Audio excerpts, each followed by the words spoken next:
Okay, welcome everybody. Thank you so much for coming tonight to the Mason District Council's State of Our Schools Forum. My name is Molly Leffler and I'm the chair of the Mason District Council, and we're very pleased to host this important community event. The Mason District Council is a volunteer nonprofit, nonpartisan organization made up of homeowner associations and civic associations in Mason District.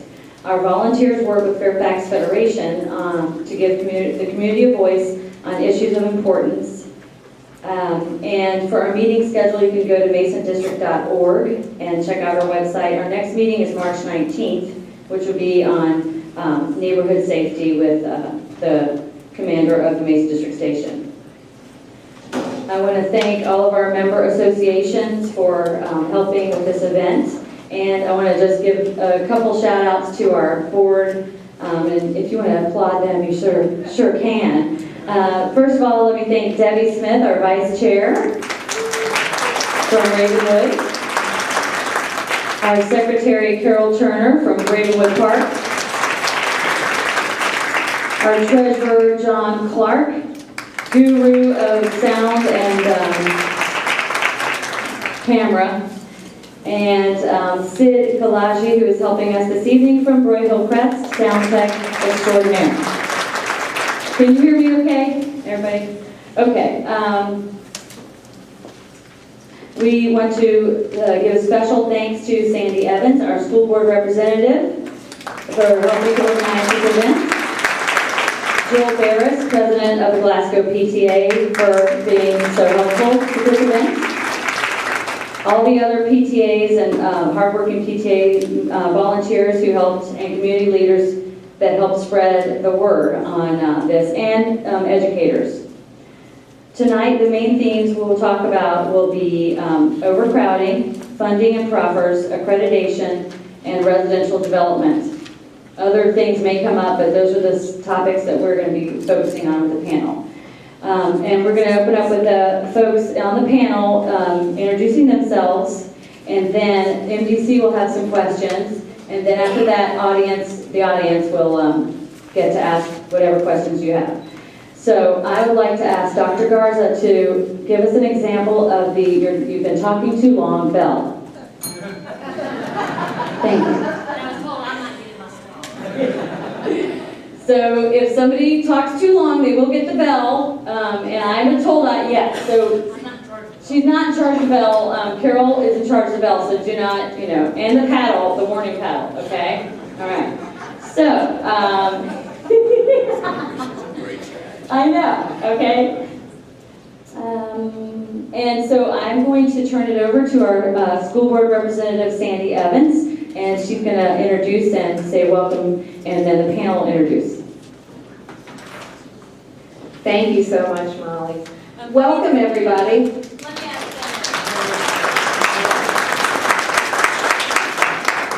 Welcome, everybody. I want to thank everyone for coming out tonight for this very important discussion.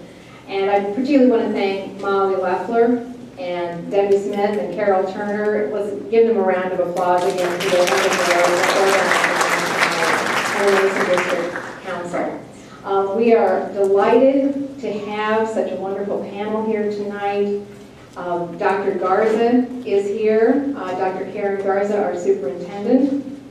We have Assistant Superintendent Jeff Plattenberg, Facilities and Transportation. We have Region 2 Assistant Superintendent Fabio Zuluaga, who's here tonight. And on my left, we have AJ Rawat, who is Coordinator for Facilities Services Planning. We have Jay Pearson, who is Executive Principal for Region 2, and Terry Day, who is Executive Principal for School Improvement, also for Region 2. So we have some wonderful people here tonight to answer questions and to have a discussion.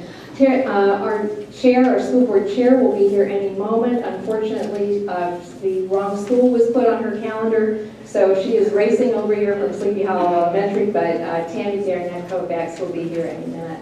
I also want to recognize my colleague, my school board colleague, Patty Reed, if you would stand up, please. She is in Providence District next door. I also see a number of principals and and assistant principals. Would our principals and assistant principals please stand up and be recognized? Thank you so much for being here tonight and for being part of this conversation. We have a lot of issues to discuss, so I'm not going to start this off with any kind of a speech other than to say welcome and that I look forward to this conversation. Thank you very much, and I'm going to hand this over to Dr. Garza to say whatever kinds of introductory remarks she may have. Dr. Garza. Thank you very much. First of all, I have to say I'm very impressed with the turnout tonight, but I'm not surprised. I know this community is very passionate and very supportive of the schools, and I think you're a key reason why we can be so proud of our schools. And I know the principals and assistant principals will recognize. Penny Gross, thank you for hosting tonight here at Glasgow Middle School. And I know that we have some other faculty, staff that are in the room from Fairfax County Public Schools. If you're a part of our wonderful team, if you would stand up so we can acknowledge you real quickly. We have a lot of people, and I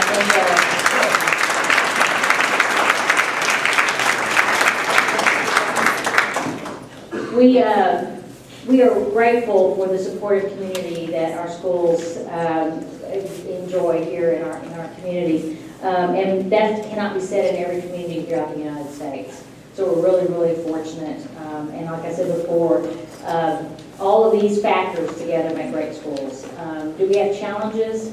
No doubt. We're going to talk about some of those challenges ahead. And we think that working together we can find. I don't think there's any school system across the country that's better poised and situated to come up with these solutions that we need to really move our school system forward. And we're going to need everyone working together because we have some significant challenges that we're going to talk about with regard to capacity, certainly school improvement.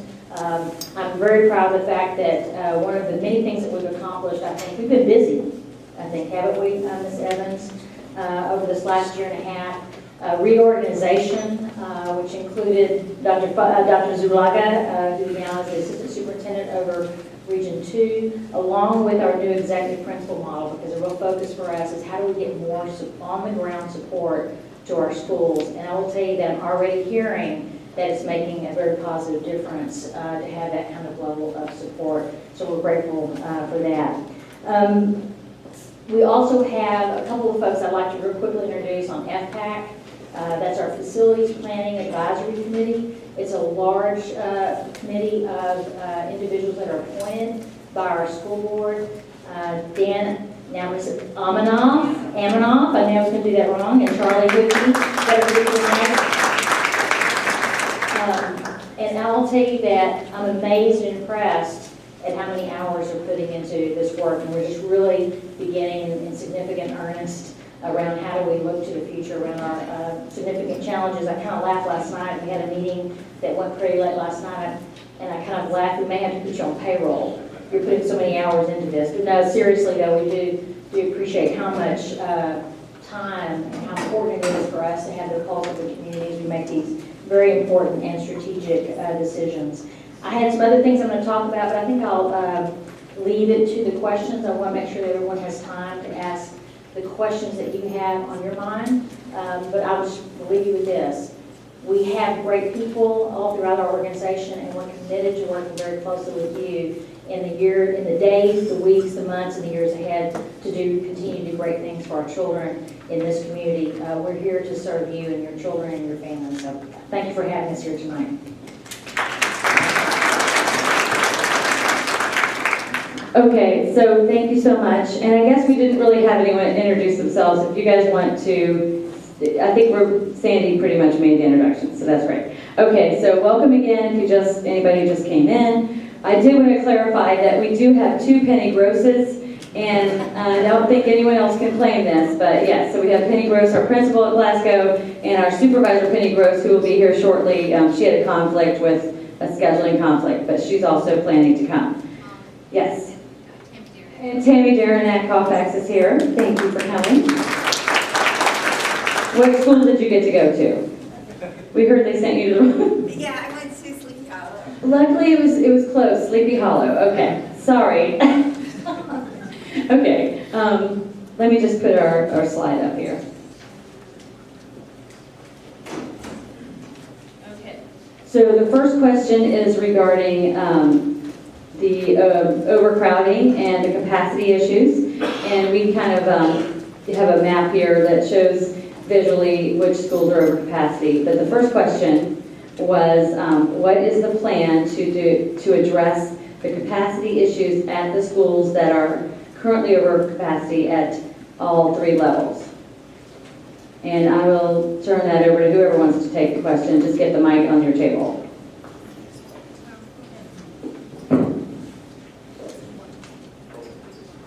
Yeah, I can go ahead and start with it, and anybody wants to chime in can. Well, we certainly have a challenging condition, there's no doubt about it. I mean, when you look at one of the things that we've handed out this evening is the actual excerpts from the latest CIP document, Capital Improvement Program. Not unlike many other regions, we have significant problems, but I know we're here to talk about this region.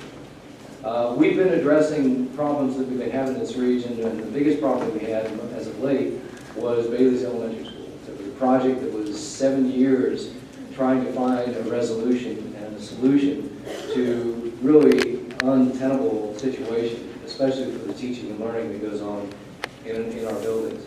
When you look at the CIP, you look at what we currently have, in this region, we still have, it's a healthy thing to have growth. That's a sign of a vibrant community. However, with that growth, it's not fraught without problems.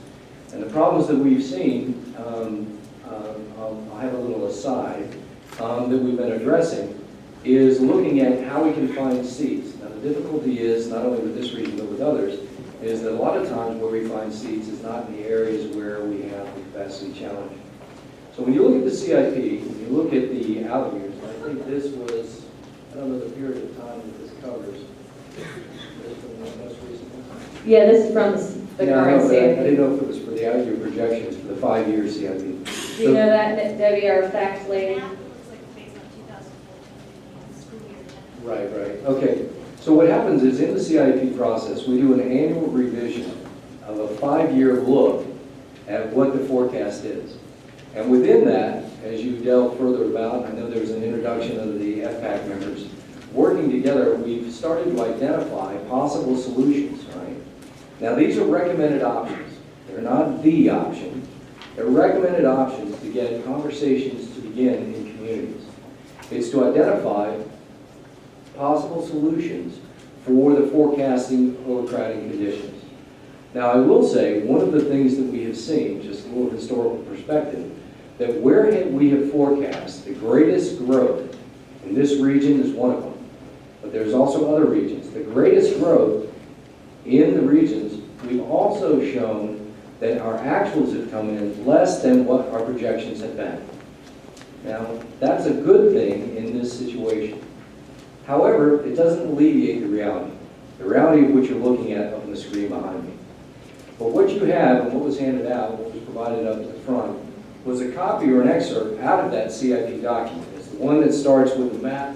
It looks oddly familiar to the one up on the screen, but it doesn't have the percentages that were well put in there. And within that, it identifies the possible solutions that the planning staff and working with individual school board members and magisterial districts came up with possible options for consideration. Now, it generally talks about an individual time frame, and without going into the details of each individual school, I'm going to open it up because I think I'm probably going to get dinged at some point. But I'm going to open it up for more conversation. But within that construct, within that document, you'll find possible recommendations for each of those possible solutions. And I'm sure we're going to get into a lot more than that. Well, I was just going to mention a couple of specific situations because I know that there are people here particularly interested in Stewart High School and in Glasgow as well.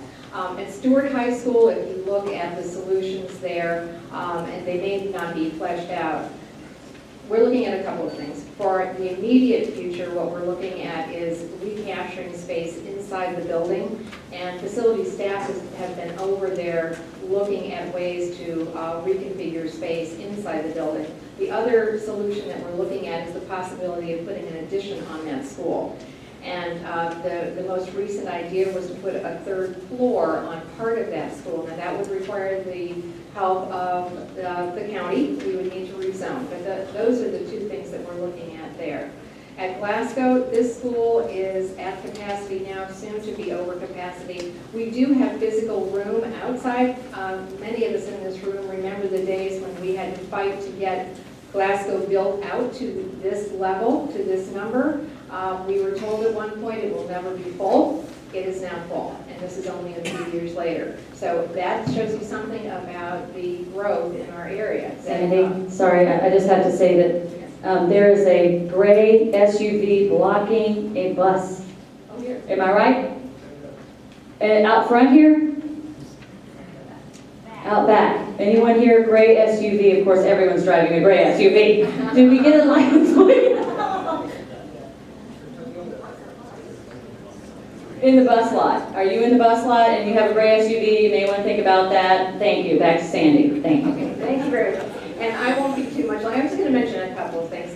Bailey's was a crisis situation, which we now have created with the help of a lot of people, a lot of coordination. We have created Bailey's Upper Elementary School, our first vertical building in Fairfax County. And we're very proud of that facility, and I hear from parents all the time that they are very, very happy. I know we have some Bailey's Elementary School parents here with us tonight. It's a tribute to our wonderful facilities folks that they were able to get that up and running in a year's time. Our next, if you look at Glen Forest Elementary, you'll see that that's another very difficult situation. Boundary issues, boundary study is not really going to work there because we are right up against the edge of our county there. You know, if Arlington County wanted to take a few kids, maybe that would help, but they're not going to do that. So Glen Forest, we are looking at the possibility of, are we going to build at that school? Would we continue to increase capacity there? It's already a school that's over 1,000 children, and it's expected to grow to being over 1,300 children in the space of 5 years. We need to do something for that school. We could continue to build on, but that would create a very large elementary school. Another possibility would be to get another school in this area. We have been having conversations with the county about the possibility of combining on the old Wilston School site, and I think that will come up in conversation later today as well. We've been having some conversations about the possibility of looking at property over on Columbia Pike. That's again an active conversation. We have not hit on a solution for that school though, but we are going to continue to look for different solutions and options for that school. And any other people want to talk about capacity issues? No? Okay. Now remember that you audience, we did have little note cards at the front, and you will have a chance to ask questions once we open it to the floor. But we're going to get all of our questions out and then open it to the mics on each side of the room. Okay, so that was, anyone else have it? Okay, can you put that other agenda up for me? Go on.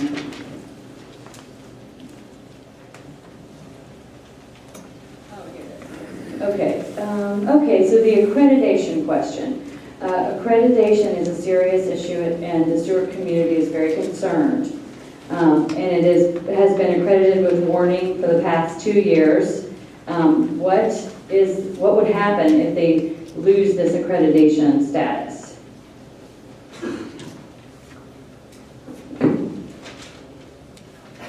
Yeah, let me just, I do better. Yeah, anybody can come out in front, yeah. Hi, good evening. I'm Pablo Zuluaga. I am the Region 2 Assistant Superintendent. This is a new region for me. I am now new in Fairfax. I was the Cluster 8 Assistant Superintendent for 5 years. And now I have the honor of leading and supporting our principals in this wonderful region where we enroll close to 40,000 kids. And before I respond in terms of the things that we are doing to support the accreditation and the movement of student achievement in Region 2, I just want to point something that really is calling my attention. Look at this sign right there in Spanish that says, "Los que tienen más, quieren más." That means the ones who have more, they want more. Very appropriate for the setting here in the cafeteria, no? If you want more, if you have more, you usually end up with wanting more.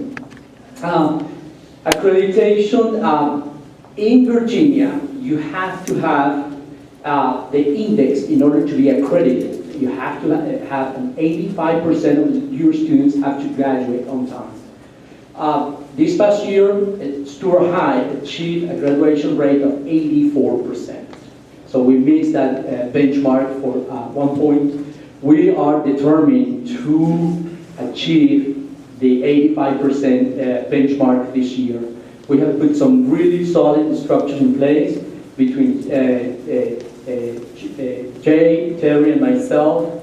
We have visited the schools, probably close to 300. We have conducted 300 visits, coaching and mentoring our principals, because the graduation rate is just not a high school issue. The graduation rate is a K through 12 issue that we are addressing in terms of how we promote student achievement, especially in reading and mathematics.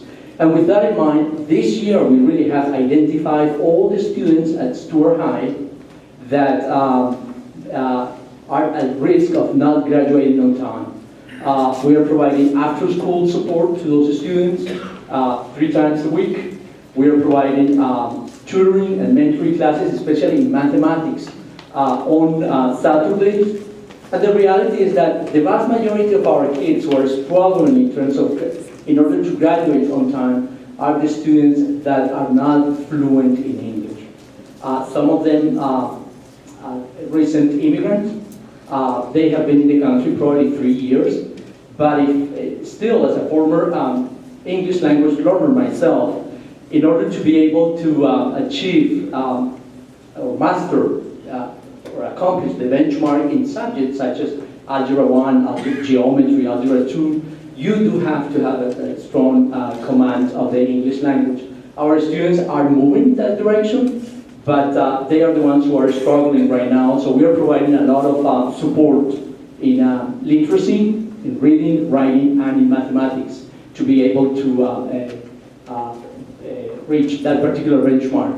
We are determined, with the support of our principal, Stuart High, we also with the wonderful support from our team, the administrators. We meet almost every week to see what kind of progress the students are making, because we just gotta continue to move the student achievement forward. Okay, but what happens if they don't get the accreditation though? If you go and In the visit, end. that's a great question. In the end, What really- happens to the school? Does it get, what happens? to Yes, that? we went, actually, Mrs. Evans and I, we went and visited the Virginia Department of Education, and what are the consequences if you don't, if the school loses the accreditation? And the Virginia Department of Education pretty much says that they don't,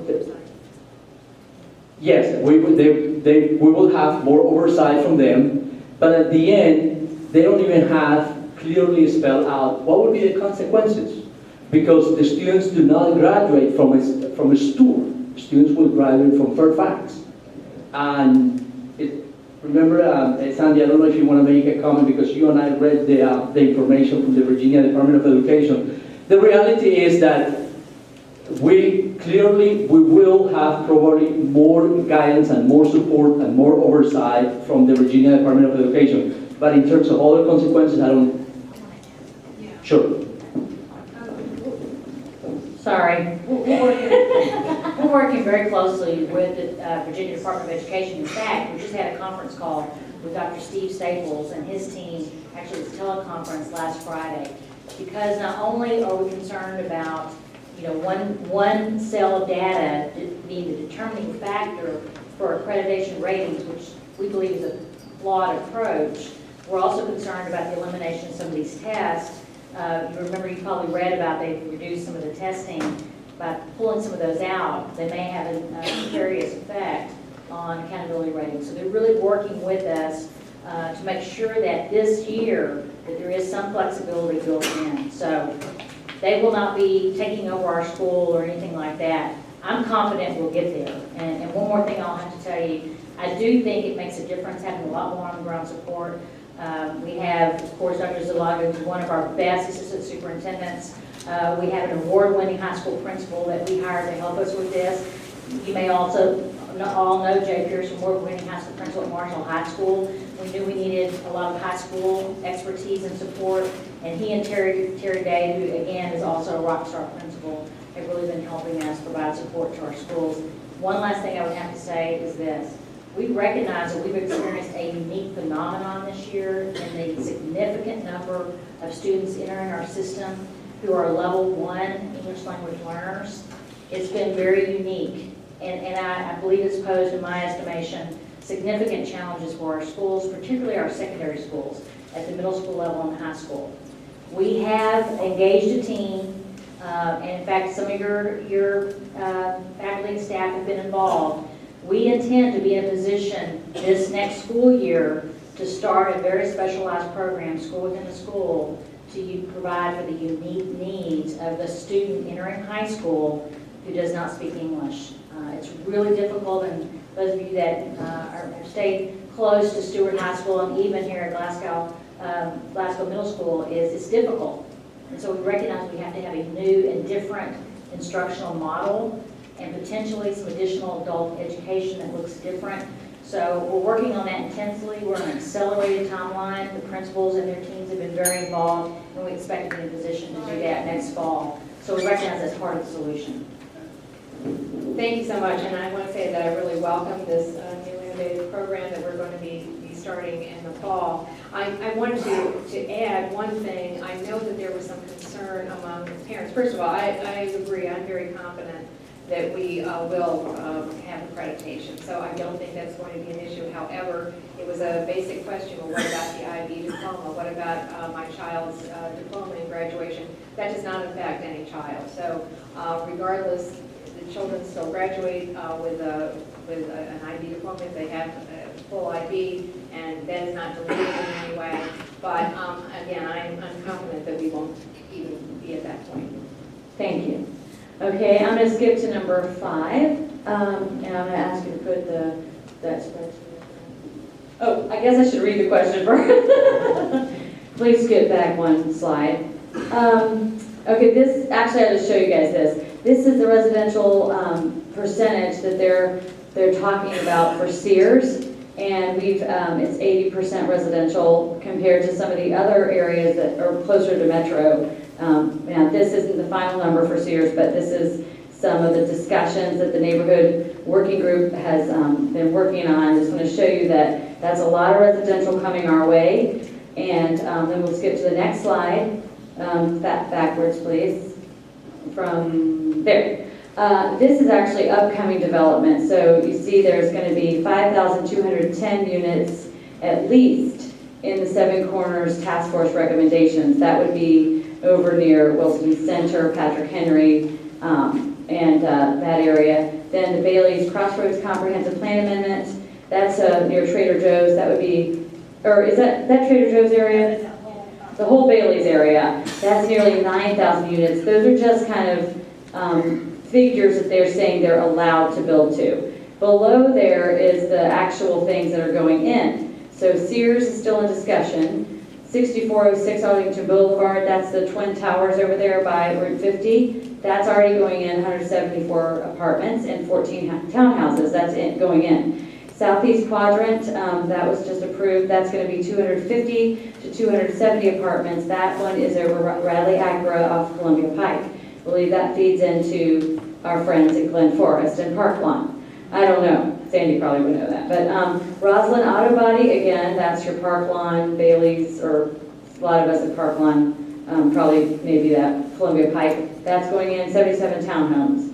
5600 Columbia Pike, that is over there at the intersection of Carlin Springs and Columbia Pike. And, oops, I've got the bell. 433 apartments. Anyway, you get the idea.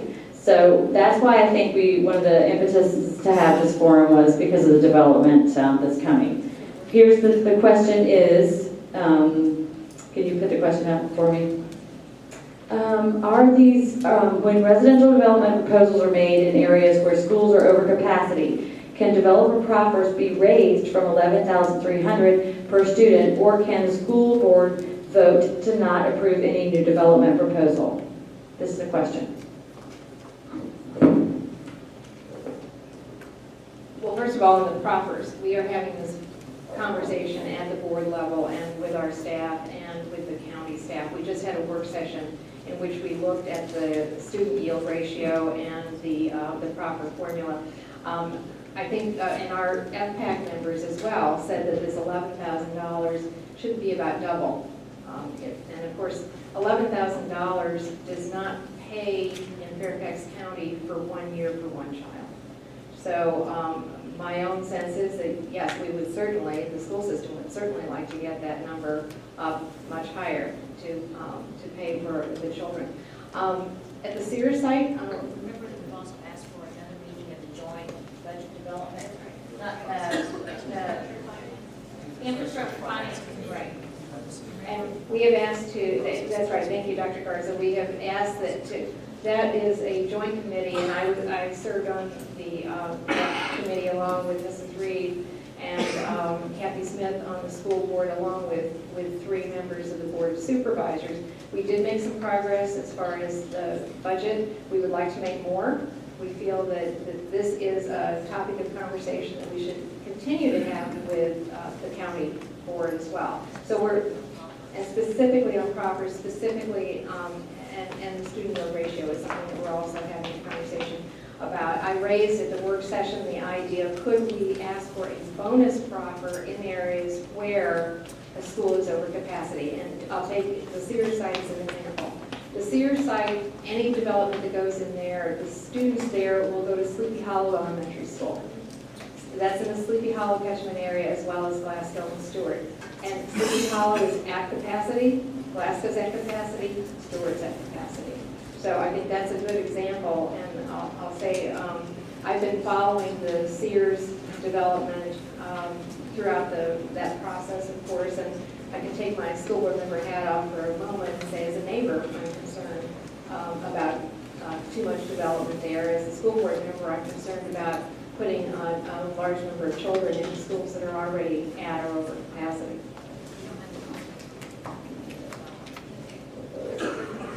Right, the point was, we don't have approval authority over any of the developments.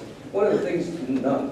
One of the things I wanted to add is on pages 4, 5, and 6 of the document that I mentioned that's available there, it does address and talks to student yield data.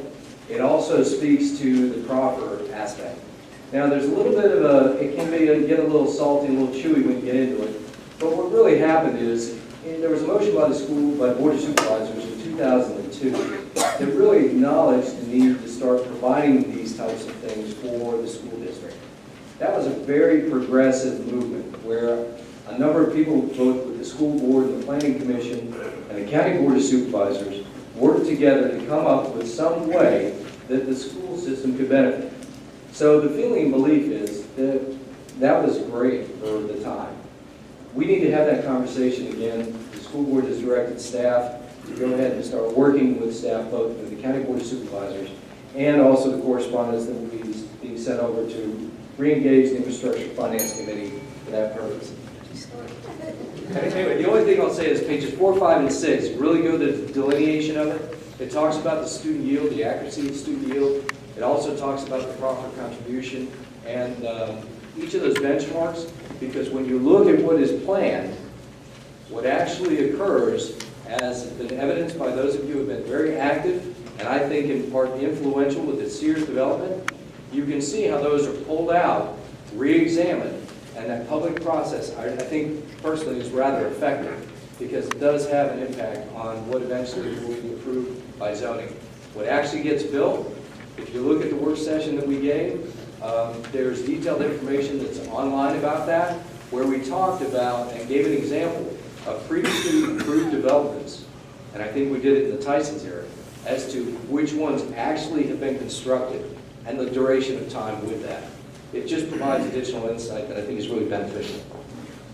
I should have paid more attention to the rules. Is the dean for all of us together? Or do I have 1 second? 1 It's second. up to Carol. Yeah. Okay, I'll be very brief. Part of that question was, do we have the ability to reject a development project? The answer is no. Do we have the ability to influence potentially? I hope so. I will tell you, I think that Supervisor Gross, when she gets here, will tell you that we've had a historic number of meetings with supervisors over the last couple of years, and I will tell you, Sandy Evans champions for this district and does that so well with Penny Gross and others. But we cannot be an afterthought in terms of the planning, right? We've got to be front and center when these decisions are being made, and our only ability to do that is have you all help us keep that issue at the forefront, because it's all about influencing the process. We don't have official authority. Thank you. Okay, one of these questions is waiting for when Supervisor Gross gets here, but, so I do think we spoke to this, but number 6, can or is the Fairfax County School Board looking at revising the student yield formula more accurately to project the number of students expected in a district? For example, this district apparently is totally different than others, right? Every district's different. Unless, I heard AJ is good at this kind of stuff. No, AJ's You very got your good. mic over there, AJ? I heard you're a numbers guy. He's like, no, Jeff, you can have it. The point about this is, and AJ's done a great job of briefing me. In fact, the actual student yield formula is 11.7 now, and as of December of 2014, we requested an increase. Now, that's fine, but the point of it is to show that it in fact does incrementally increase. Is it adequate? No. But that opportunity shows that there is receptivity. When we get information about the impact of a potential development, the county staff works really well with the school staff to identify what the impact is. So we calculate what we believe the yield ratios are. Now again, at that work session that we provided recently to the school board, we not only talked about, as I said, the proffer, but the student yield. The percent of accuracy we talked about in those elements was pretty darn accurate. Now, we weren't as accurate as we'd like to be in single family homes, single dwelling units, what we call them. But we were amazingly accurate in multi-family dwelling units. I suggest that you review that and take a look at that, because we will be talking with the county to update our yields. One of the unique factors that has been talked about in this region is, well, that's great when you do it initially.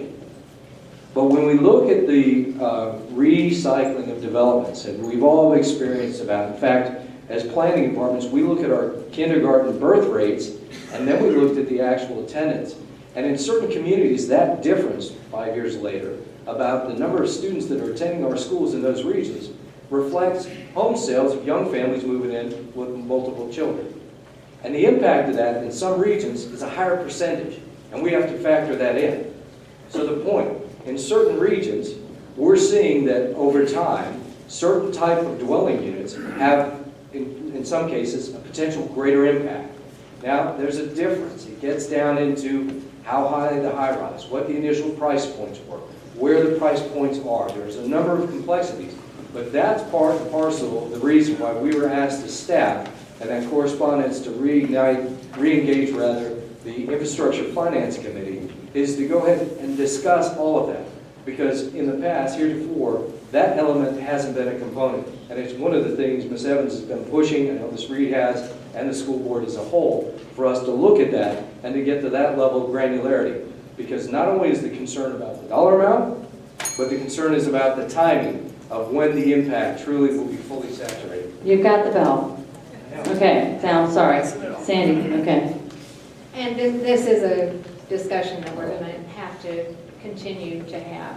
I think what the school board sees, what I've seen is the disconnect between the student yield ratio and what we see in actuality.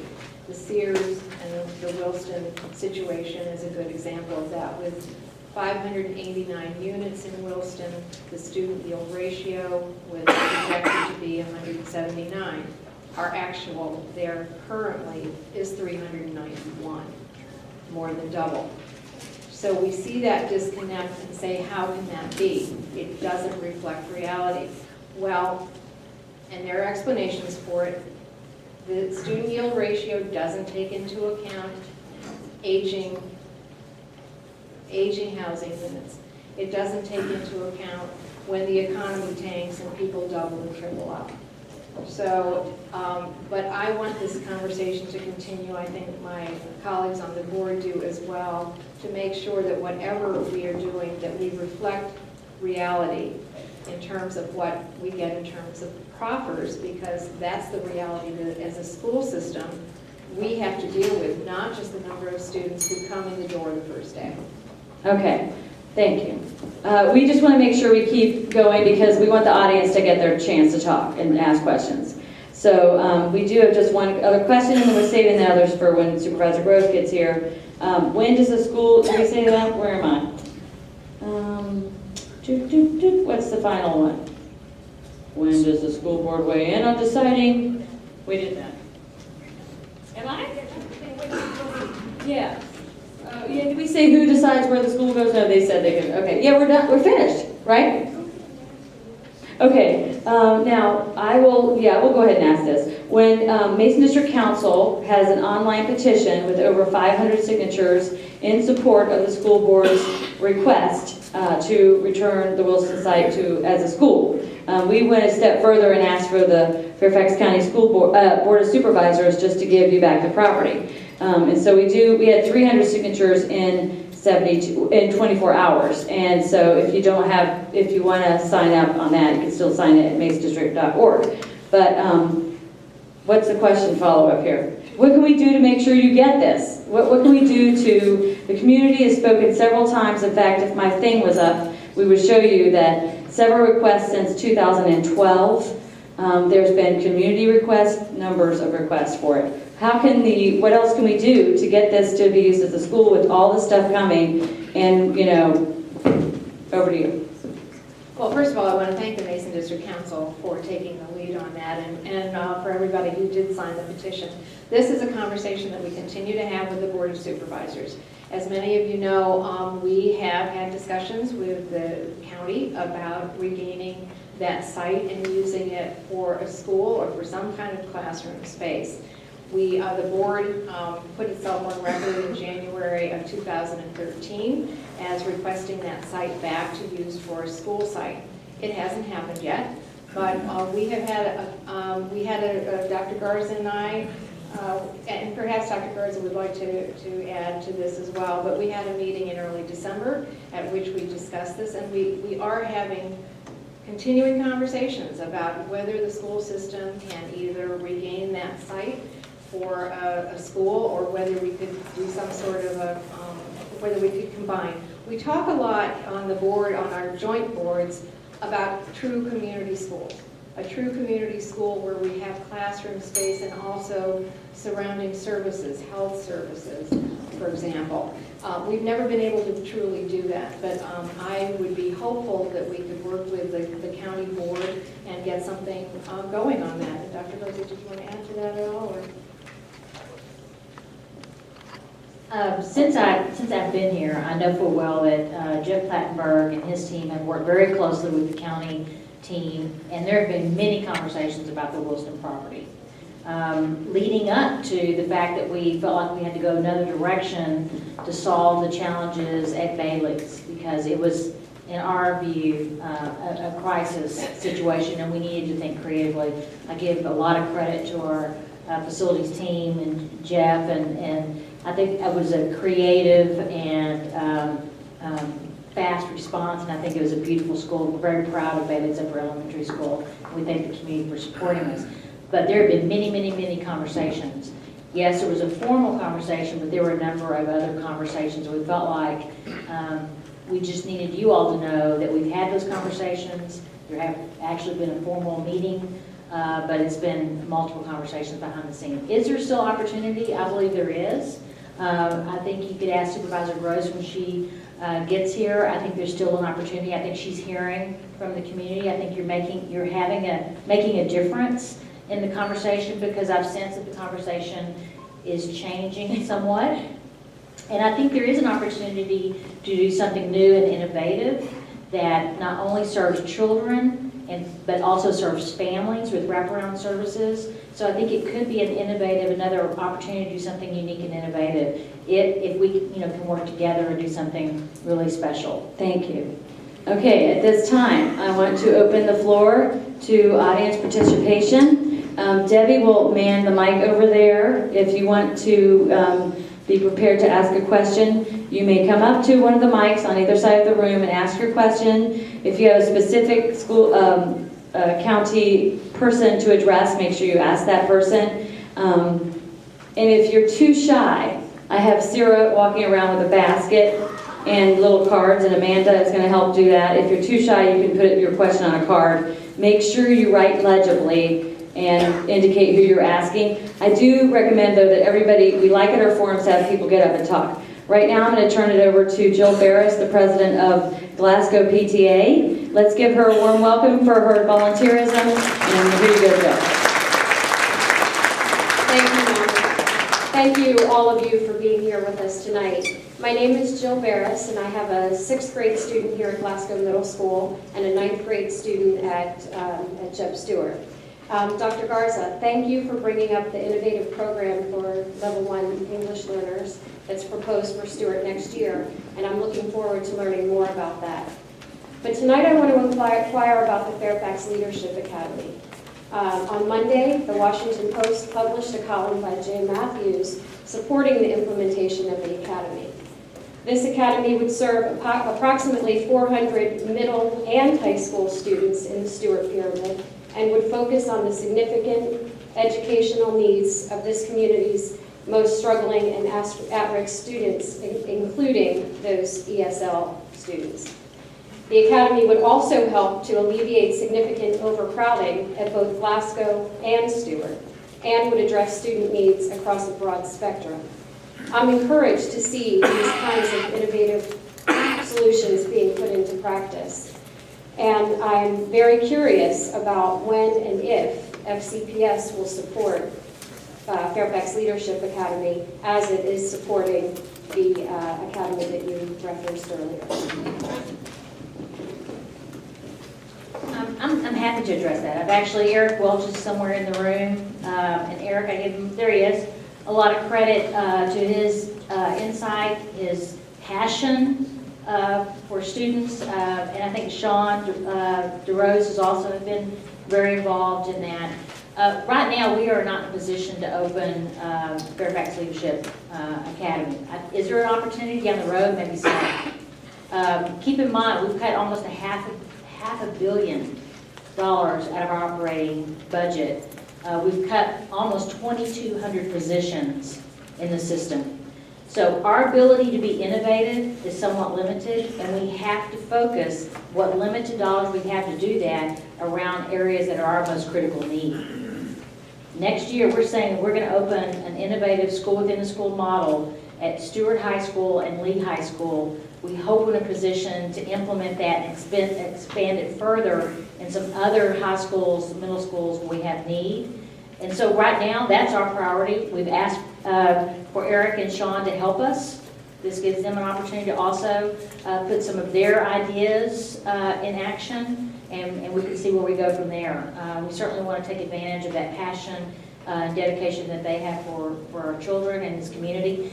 And a school that's a standalone school would not be a solution to overcrowding, because you cannot make students go to essentially a school without attendance boundaries. So we think that's not necessarily, we want to have a full portfolio of school options, because we think we need more options for kids versus less. But that would also not respond necessarily in a long-term way, respond to the capacity challenges we have. Okay, do you have a follow-up, or are you good for that? Okay. I'm going to open a mic on this side. Susie. Hi, I'm Susie Wells. Oh wait, is it on? And we just want you to say your name and your neighborhood, and if you have kids, in what school you're in. Here you go. Susie Wells, and I have a son here at Glasgow and North Sleepy Hollow, Indiana. I realize land is scarce in this part of the county, and vertical schools may become more prevalent. When will the county develop criteria which defines an urban school, such as the appropriate size, play space, acreage, etc. as needed for an urban school? The current FCPS education specification discusses this for traditional schools, but is silent on vertical or urban schools. Well, I can address that. I mean, our current process is we develop educational specifications, and those educational specifications address the instructional program. Whether the instructional program is in a non-vertical school or a vertical school, the instructional program still has to be met. And that's based upon the curriculum. So the curriculum standards, the curriculum specialists identify what the programs are that we are going to accommodate. So any vertical school that we have has to meet the instructional criteria that we offer. Now, in terms of providing anything further than that, there heretofore hasn't been a way to discern, okay, well, what is the difference between a two-story middle school and a middle school that is just on one level? So short of not going into that level of granularity, because we do have middle schools that are of different size and shape, we do have elementary schools of different size and shape, and we do have high school and secondary schools of different size and shape. So the curriculum and the instructional program is really the form that drives the function. When I was looking in the latest, the education spec, there's a section in there on play fields and paved play accesses. There's a section in there on the gym, the size of the gym. There's a section in there on special characteristics and how big the paved area should be, 10,000 square feet, kindergarten paved area, 2,000 square feet, soccer field, the size. So it does lay it out in the education spec.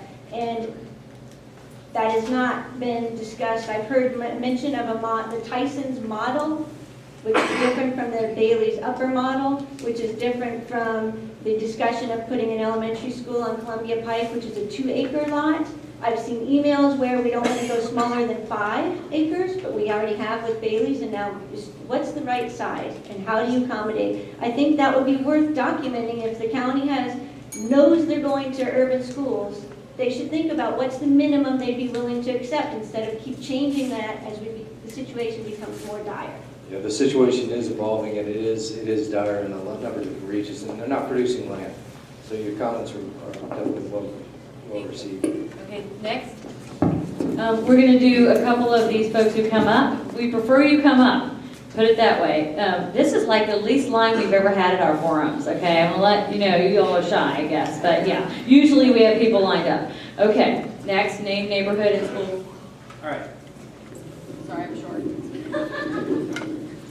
All right, Jeffrey Longo from Sleepy Hollow Manor, and I have 2 children not quite in the school systems yet, but I'm still interested because they will be. So firstly for sending Miss Dr. Garza. Yes, Miss Evans and Dr. Garza. You've mentioned about how the conversation is ongoing regarding the Williston site, how it just continually evolving, and can you describe the nature of those conversations? Are they, administrative in nature? Is it simply a task that the administrative challenges need to be done, or is it a political will of someone who does not, is the person on the other end of the conversation does not have the education as their #1 priority? Please answer candidly.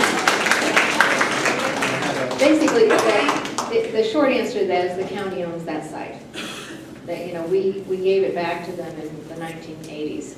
And so the county would have to make that decision. At this point, the school system, through myself, through Dr. Garza, staff-to-staff conversations, would need to basically persuade the county to either give it to us, sell it to us, combine with us, have some sort of a joint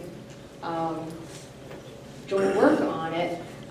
We have to be persuasive. That's the short answer to that. So you're still in the persuading stage? We are in the persuasive stage. I mean, that's all we can do until a decision is made, because ultimately the decision is in the hands of the county and on their board. It's basically in the hands of the Board of Supervisors, because they are the ones that own that site. I think we're making progress, though.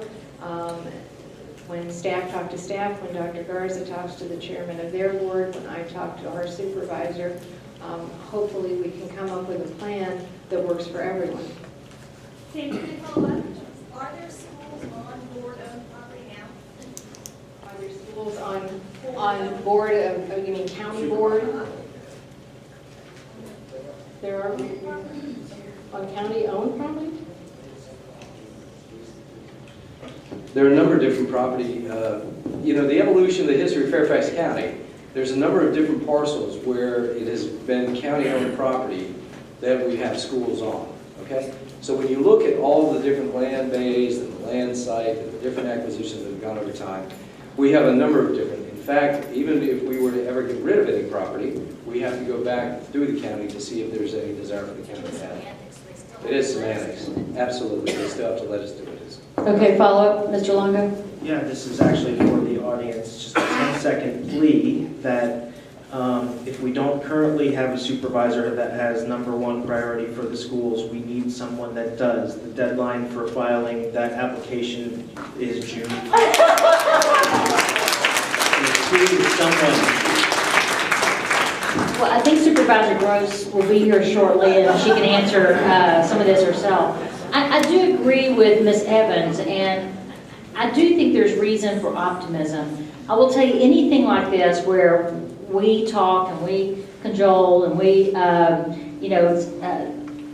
scheduled appointments and really talk about the challenges we have as a system, that's one thing. But then to hear the voices of the community, and in my view, your voices have made a difference. I've seen a change even in the last 6 months, or even the last couple of months or so, a change in the receptivity, I guess, of that concept. And so I think you all are making a difference. I think your message is being received and heard, and I'm optimistic that we can find a solution. So don't let up, but keep it up. But I do think you're making a difference. Okay, great. John?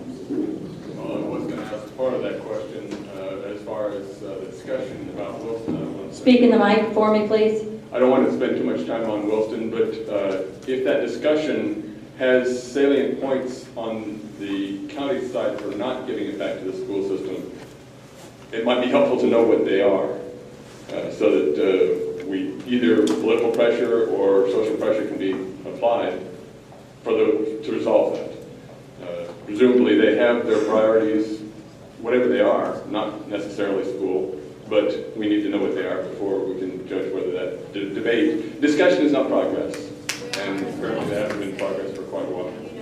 It's probably a little bit unfair for us to try to speak for the county until Mrs. Gross is here. That, if you could hold that question until she gets here. I know Supervisor Gross told me that this is their county board day, and so she had other meetings, but she was going to get here just as soon as she can. I think she was going to try to be here by 8 o'clock. So if you could hold that question until she's here, and then we can. Okay, my question though is, you mentioned earlier about the $11,700 per student per year. That is presumably not what it actually costs the school to either teach a student and supply a student and or build the facilities for the student. Do we have any numbers for what those target values or amounts are? Yeah, that's the whole purpose of re-engaging this conversation. I mean, when we talk about it, even though it's incremental, the methodology is what really dilutes the amount in that profit component. We just want to go ahead and continue furthering that conversation, that dialogue, to make sure that we're all singing off the same sheet of music. And to the other conversation that we were having, we are all in this together. Conversations are being held. There, as Dr. Garza said, receptivity. Some of the creative solutions that we've heard are about meeting community services as well as educational. Maybe I'm just optimistic, but we have had those type of conversations. Thank you. Okay, lady. Oh, sorry. I was going to give this number. Dr. Garza has this number in her head. $13,471 is, oh dear, dollar off. So, Page 6 of your Citizens Guide. which I hope you'll pick up the budget guide as well. So that's what it is to educate. That's the average cost of educating a child, and that's just for a year. And that doesn't include adding a seat someplace, adding capacity to a school. It just doesn't. So, no, those proffers don't come close. Thank you. Okay, you've been standing here a while. Are you wanting to ask a question? I'm Elaine Viva. I have a child in Jeff Stewart School, and the other is coming next year. I have a few questions. First, I wish, and my wish is that I think that the lessons in, I don't know, in America, or it's Fairfax County, or it's Virginia, are too long. We have put 85 minutes with 7-minute bathroom break. It's unacceptable. I'm really horrified how anybody can do this. Children can do this and teachers can do this. This really surprised me because if we adults get all together, sit down for 85 minutes and have 7-minute break, come back, sit down another 85 minutes, and this will be what, 4 or 5 times? And it's every day. I mean, what a pressure we have on children, the stress level and everything. I think it's too much. And from their development, their brain is not developed. And I'm wondering if county would like to go and look at this, how to work on this issue and see if we can decrease the amount of time for them to city time and increase break. And with this in mind, Jeff Stewart, according to Washington Post, within 4 years got 400 extra students. We are having another 100 next year. I have a question which is immediate, and I'm wondering if it's possible to research, to have an afternoon classes or evening classes. I know high school students want, and they like working, maybe they want to work in the morning and then come to school in the afternoon and have evening classes. This is my first question. So we can decrease the amount of students in the daytime because we will offer them extra time. The second question is it possible for students, of course on the recommendation of the teachers, to have online classes? So maybe they can stay home and work online once a day, and then they will not come to school, and there will be a relief for the bathrooms and cafeterias and all that stuff. Or we can schedule maybe an online day where they can go to a different place. Okay, let's let them answer. Okay. Those are some long questions there. Thank you. Okay. Thank you. Yes, a couple of questions, very interesting questions, and I think you and I have already discussed some of them. The first one is that for next year, we are definitely, in conjunction with the principal, Jay and Terry, we are trying to organize the schedule now that the start time is going to be a little bit different for all the high schools. We're going to try to reorganize the instructional time a little bit differently than what we have. We see that the passing time is an issue, and we want to figure out in terms of how can we provide the instructional time that we need to provide to our kids, while at the same time maybe reorganize the passing time from one class to the other. There is a space to do that. There is room to do that to improve the schedule. So yes, we are looking into that, and we are going to act on it. I think, Elaine, you're actually, there's a larger question here, and something about dealing with the future of education. One of the things that we need to be thinking about and looking at is what education will look like in the future, and not be so tied to seat time. Not be so tied to X number of minutes in a seat, and then 7 minutes between classes. Telelearning, we're doing some work. Thomas Jefferson has some telelearning days now. I'd love to see that expanded to other schools as well. We want to do more project-based learning, which means that students would be more on their own, following their passions. And we want to get to that point as a school system where we can do some of that innovative work, get away from seat time, more into project-based learning and critical thinking. So I think the point you raised goes beyond just the current 7-minute pastime to a larger question that we really need to grapple with, because education is going to look very different a decade from now. I could go on and on about this topic. And Ms. Evans did, I think, a really great job of capturing. Right now, we currently have a one-size-fits-all model for education of our children, particularly at the high school level, for our state. And we've advocated with our delegation in Richmond, look at our legislative program if you're interested. We've got to have more options for students, for them to be in a position to study and align their path in high school around their areas of interest moving forward. Overall health and wellness, I think there's a lot of opportunities for us to look at the pressure we put on students. There's I think some creative things that we can do better as a system and still keep our students competitive for the major universities that everyone in this area wants to go to. So we're really looking at that moving forward. So I think there's a lot of opportunity for us to really be innovative and be a leader across the Commonwealth in helping think differently about education. And it's a lot of the things that Ms. Evans talked about. I will say for next year, what we're contemplating with this particular school within a school model for our students that are learning English, that we anticipate that will be a staggered, flexible schedule, for an example. But there's much more of that ahead, I believe. Thank you. Okay, I do want to just mention that we are going till 9 o'clock for those you fidgeters out there. And also want to recognize Supervisor Gross, who's just come in. Welcome. And one more follow-up question, and then we have to go to the other folks. Again, about the capacity, I was volunteering in two community centers, in Mason District and in the Lee Community Center on Annandale Road, and I know they have rooms available. Perhaps is it possible to take children to English 1, for example, for a day, just stay there and do intense English so they can get English fast on a faster pace, and then they can go back and do other subjects, so we can intensify their English, because they really need to do just English from 9, let's say, till 2. It's just another opportunity maybe you want to research, and I don't know if it's a question, if anybody can answer.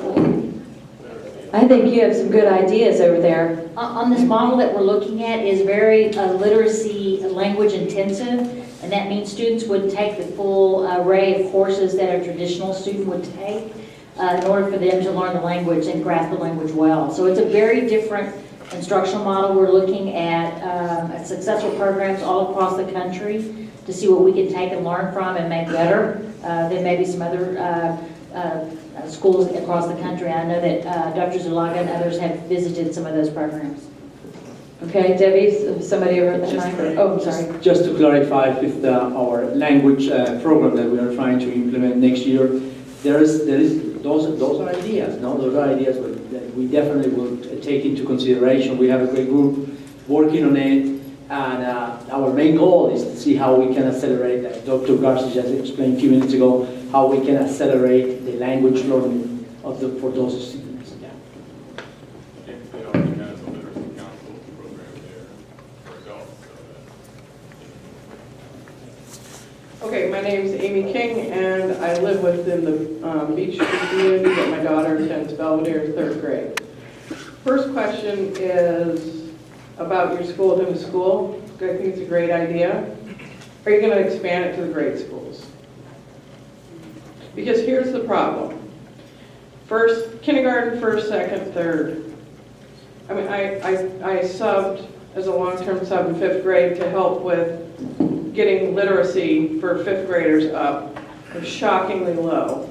And it's not due to teachers failing, it's due to the influx of children who come in. My daughter in 2nd grade had 5 children in her class who did not speak English, and none of them spoke the same language. It's ridiculous to not think that does not impact the education of kids who speak English.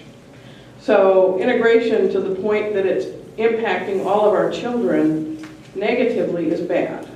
If we can we'll put the school within a school in grade school, we're not going to have this problem in high school. That's my question. Well, the reason we're looking at the high schools first is we have to start somewhere, and that's where our greatest need is right now. At the elementary level, our data suggests that as long as they come into our elementary schools and we have enough time, that we actually are able to get them back on grade level. But with that said, as we explore these other models across the country, we are looking at and open to new instructional designs that would even affect elementary classrooms. But we just have to start somewhere. Are we interested and open to new and different ideas at the elementary level? Absolutely. but we just have to start somewhere. And so we're starting with the high schools first. And several of us here on this panel tonight did look at different models. We went to Texas and looked at several different models. Yes, Dr. Zuluaga was there, Ms. Derenak Kofax, Mr. Pearson was there. We looked at, and they were at all different levels. We looked at high school. There were some that were at the middle school level, and there were some at the elementary school level. That was also a school within a school. So that's something that we've reviewed, and we can continue to review. And one of the markers of these programs, I believe all of the programs that we witnessed were that it was for a limited time. It was for either 1 or 2 years, and then the student was then put into the day school with very intensive language. Some of it was double blocking language, double blocking math. Some of it, we looked at one high school which had a very long day. We looked at a high school that had both classes during the day and a full load at night for people who worked during the day, and then they would come and have a full number of hours. It wasn't just a couple of hours, it was a full evening. So we have looked at different models, and I think we can continue to explore those. Okay, I have a follow-up too. It doesn't work. This cluster that we're still calling ourselves a cluster, is so overcrowded, and we all already know that. With the numbers we're seeing that are going into development, and we said, you very delicately, gentlemen with the tie, very delicately said that we have 2 and 3 people living per family in some of these dwellings. Are we accounting for that at all in our development? Because, that really is a big problem here. We have people who are living 3 families to an apartment that's really that's meant for one family. We're not collecting tax money on that, and we're not actually getting an accurate number for how many kids are going to come into our school district. So how are we planning for that is my question. But what I can say about how we're planning for that is, you raise a good point. How can you control for multi-families living in one dwelling? The reality is when students register, that's when we realize it. It's behind the scenes. But again, that's why having an annual review of a 5-year projection really starts to tease out those areas where we might be experiencing that. And that's really the current way that we have it. There's no forecast when multiple families move into one dwelling unless they're through the registration process. Thank you. Okay, next, who's next? Sarah. Hi, Sarah Doty. I have one at Braddock Elementary, one coming up, and one's already went through and graduated, and now is just graduated from college. But my question actually stems off her first question, actually it was the same question I had. But having seen one go through, and times have changed, and I can even say from what my time was here in the Mason District, Torrance School, is there was a separate school in a school then, back in my day. And I think there should be one in the elementary level, because I'll say as a parent, I actually see that there are many kids in the classes, even in the kindergarten age, and I think you're kind of expecting my child to help teach the other child English, and so my child, I feel like, is being penalized because he's being held back to try to not being taught as much, and I've noticed teachers have to stop doing their work to focus on the one child in the class. So I think you really do need to start the school at the kindergarten level, and I think that's where your most time is spent. If you don't get those kids at kindergarten learning how to read and write and spell, and you're going to lose them. So what can we do to get it started, not just in the high school level, get it started sooner in the elementary level? Okay, you speak to some of the challenges that our elementary teachers face, right? They get a classroom full of students, and the students are all over the continuum. I will not, having been an elementary teacher, elementary principal, I get those challenges are great, particularly as our student population continues to change. That brings different challenges moving forward. I think something we've got to figure out, and that is we need to be serving every qualifying child in a high-quality preschool program. And we're not, right now, we're serving only about 54% of the qualifying students. Ask any kindergarten teacher, they can tell you the first day of school, which child has been in a high-quality preschool environment. That's where the achievement gap starts, right there. Our elementary principals that are in the room, I think, can attest to this. We have got to figure this out. Only 54% of the qualifying students. And that goes specifically for children in poverty and children that are English language learners. We've got to catch them as early as possible. As we look at these new configurations, we're also talking about how can we start services to some of these children even when they come, like during the summer. Don't wait for school to start. Is there some way we can capture them and start to serve them even in the summer while we wait to get school off and running? That gives them a jump start also. So we're looking at a lot of those different models. Well, the follow-up to that real quick is that some of these kids they're coming and starting going to school for the first time in their entire life ever in 4th grade. And so they're coming from places where they've never actually sat in a class, and now you're asking them to sit down in a class and not speak English and expect a teacher to teach that child while trying to teach the rest of the class. And it really is a disruption, especially when they show up in the middle of November or December, and then they've never sat in a classroom ever in their entire life. So. Thank you. Debbie's got someone in her mic. Hi, my name is Kim Cook. I'm the Executive Director of the Vietnamese Resettlement Association. And we have been very lucky that after you gave back the Wilson School to the county, that we have been able to have our office along with many other community organizations at the Wilson Center to serve the community all over Fairfax County, and especially the 7 Corner and the Wilson area communities.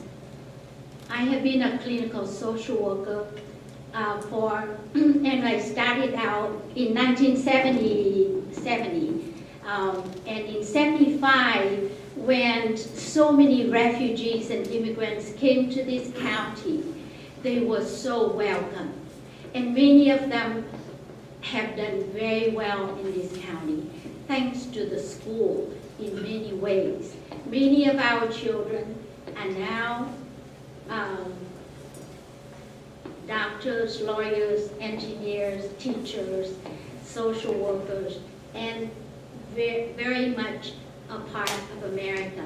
And I hope that that this county continue to serve our children the same way, because the amount that they will give back is unbelievable. If you look on the directory, most of the doctors that serve the underserved people in this area are Asians or Middle Eastern. Anyway, my office, the Vietnamese Resettlement Association, we serve both in health and welfare, social services and healthcare for people that have no insurance, that are low income, and most of the time don't speak English very well, to deal with the whole bureaucracy of the area. Thank you. Thank you for your service. I just want to say that we would love to keep Wilson as a school for the neighborhood and keep the quality of the neighborhood the way it is. And don't forget, there are a lot of low-income, disabled, and elderly people that depend on this neighborhood to serve them and to maintain them, to keep their quality of life the way we all enjoy. Thank you. Kim, thank you very much. Thank you very much. And I did want to make sure that you knew, and everybody in the room knows, that we are starting something very exciting at Falls Church High School this fall. For the first time, we are going to have Vietnamese language in Fairfax County at Falls Church High School. We're starting with level 1 this fall, and then we're going to go to level 2, 3, and 4. And I'm very excited about that. I just want to mention that I think the the diverse community either did not have the knowledge how to participate and how to contribute to the school and the county, or has not been asked. But the talents in this community are tremendous. People don't come here not speaking English. Doesn't mean they don't have a talent. They didn't have a profession before, and they could not contribute. Those are the parents that could help the children and help the school. Thank you. Yeah, I think everybody agrees with what you're saying, and I think one of the problems is that it's this influx of so many people right now that can't speak English that is stressing the social systems, at least the schools. So I think everybody in here embraces diversity, but I do hear a sense that because there's so many folks that don't speak English that came in at one time or coming in, that's what part of the issue is right now, and that's why we're all here. Ernie? I'm Ernie Wells, and I'm in Sleepy Hollow Manor, and I have a son at Glasgow.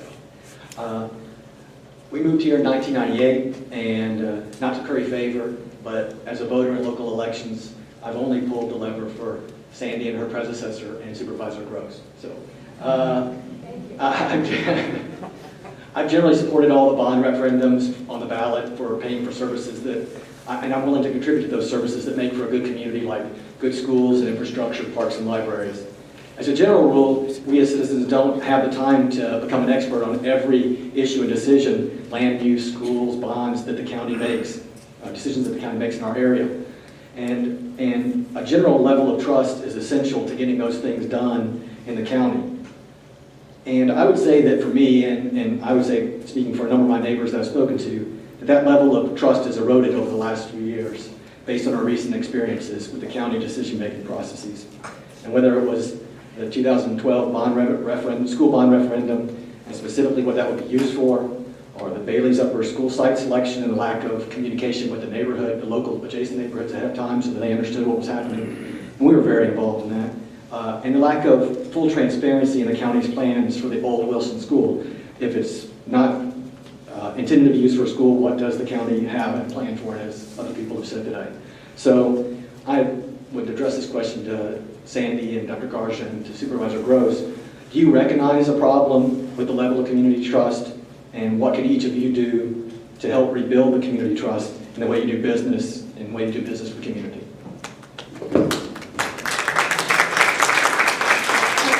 Thank you, Ernie. And I think that as we go back over the Bailey's Upper situation, all of us regret that as we were speeding through that we didn't do a better job with the neighbors such as yourself. We did go out to the Bailey's parents as really, I think, just as soon as possible. I remember that summer when we were looking at that site and I was saying, we've got to get out to those parents and talk to them about having the first vertical school and whether that's acceptable to them. We should have at that same time gone to the surrounding neighbors, and we didn't. And I think we apologized for that quite a few times. But this whole process has made me realize that when it comes to facilities, when it comes to the CIP, for example, and this document that you see is just a part of our CIP, we have not done as good a job as a school board, as a school system, to go out and talk to the community. It's not that we don't put it out there. We put the CIP out there in December. We have a hearing at the beginning of January, and then the school board votes on the CIP at the end of January. We do that out in the open. What we haven't done in the past, and what I brought up with our public engagement committee and with other members of the board, is we need to do a better job of actually going out to each and every school, each and every community and saying, look at page 42, that applies to you, and let's have a conversation about that if we need to. It's different to just put it out there in the public view. It's a different thing to actually go to the school, kind of shake people by the shoulders and say, look at this, because this is something that's important to you. And I think as a school board, as a school system, we need to have more of that in the future, and I am pursuing that. If I could add to Bill, before I get a bill, Carol, as Ms. Evans acknowledged, the Bailey situation was unique, and it was unfortunate. I know that people felt like that was quick, but we felt compelled to do something that was we were responding to a very significant need. And also we were trying to acquire property, and much of it has to be kept confidential by law. But we could have done better. We've acknowledged that, and certainly we've talked about that in the public. We have this year, for the first time ever, we've had a discussion with our school board on a monthly basis around facilities. We want to develop a different way to plan and look strategically at our capital plan. And if you go back and look, in previous years, there was typically one, maybe two work sessions on capital planning. This year, we've had one every month. We've also recognized we've got to do better on community engagement, and we've been working with FPAC. You will see starting in March, we're going to be taking this out to various communities, and we're going to be starting with Mount Vernon Pyramid, West Potomac Pyramid, and we'll be going all throughout the community to talk about these difficult and challenging decisions we have ahead, and we need for our community to be engaged and supported moving forward. So we've heard you, you're right. We're committed to doing better, and I think you'll see evidence of that in the coming months, and we'll be working with our FPAC committee to make sure that we're listening and responding to the community. Just add one thing, which is that our Public Engagement Committee, just yesterday, as a matter of fact, we are going to recommend to the school board that we start having regional meetings about the CIP and about facilities issues, which we will actually go out to the community and actively engage. And that's as a direct result of the concerns that we have, which mirror your own, Ernie. So thank you. If I may. Is it on? Okay. If I may, first of all, Ernie, thank you for your roads over the years. I appreciate that. Land use is hard, and it's often very messy. And it really doesn't matter whether it's about a school or about a commercial development, an industrial park, a new series of residential homes. It gets messy. I see our planning commissioner here. I'm sure you can agree. It sometimes gets messy. But the comprehensive plan process, rezoning, special exceptions, and the proper condition amendment that is coming up on the Bailey's Upper Elementary School is a very public process. It is a public process by law and also by the individual supervisors, some of whom have land use committees and other things, and some of whom don't. I happen to have a land use committee. You asked what the county's plan for Williston is. Williston has been the Williston Multicultural Center for, I think, since 1985 or so. So it's been a location for a lot of services for the community for many years. And I will tell you that over the last 20 years, I've lost count of the number of people developers have come to me wanting to redevelop that property. They want to get rid of the Williston site and put up housing or put up more commercial. And I've said, no, unless you can replicate all of the space, including the field, that serves the community, you're not going to get to do that. So we are still maintaining it as the Williston Multicultural Center. It has been discussed, and it is part of the Seven Corners Williston Comprehensive Plan Visioning Task Force recommendations. More recently, we are having interesting conversations with the superintendent and with Sandy Evans and with the chairman of the board and the county staff about what kind of collaborative win-win situation we might be able to have at Williston that would answer both the county needs and some of the school needs. We're at the beginning of those conversations. A lot of that conversation has been generated by requests from the community about the site. And I think it'll take some time yet to figure out exactly how that will work. But we are exploring, having some interesting and exploring some opportunities. Maintaining the services, as Kim Cook, thank you for all the years of service that you've been doing there. Maintaining those services is very, very important. And at the moment, we don't have another location for them. So that's where we are right now. Can I follow up one quick on that?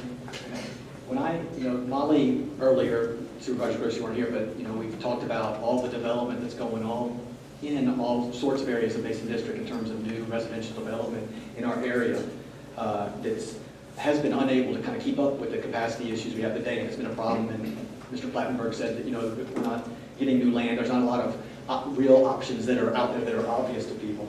And when I think about adding all this extra density in the midst of not just one overcrowded school, but a sea of overcrowded schools in our area, I have to say I get a little verklempt. And so what can you tell me, what can you tell us that I'm missing in this equation that would make me feel better in my mind about adding this extra residential density in our already overcrowded schools, and we don't have obvious solutions? So what is it I'm missing that allows this and should make me sleep better at night? Well, first of all, I thought my Fairfax County educated daughter was the only other person I've ever heard use the word verklempt. I'm impressed. And I think up on the screen, you see a number of items that are checked off and others that are not. Most of the ones that are the larger ones, the Bailey's Crossroads plan and the work that we're doing on Seven Corners, remember those are predicated on a 40-year planning horizon. That, and quite frankly, we did the Bailey's plan about 6 years ago, and none of that has been built yet. So it is a very long-term plan. Some of the smaller groups, the smaller things that have been done, there's Roslyn Auto Body, that was actually planned for and approved in 1999, I believe. So we were using it went through all the processes that we had and used the same kinds of work with the school system. So I would say, yes, Mason District has become popular once again. For a very long time, nobody was investing in Mason District. That's not the case anymore. People are investing in Mason District. People are building new homes, they're buying new homes. That's a good thing. Trying to manage the growth is the challenge that we have. And so I think that from the standpoint of when you see a lot of zeros up there, remember, that's on a 40-year planning horizon. In most cases, it hasn't happened because there are long-term leases for the commercial properties that preclude any development of the property until those leases are gone.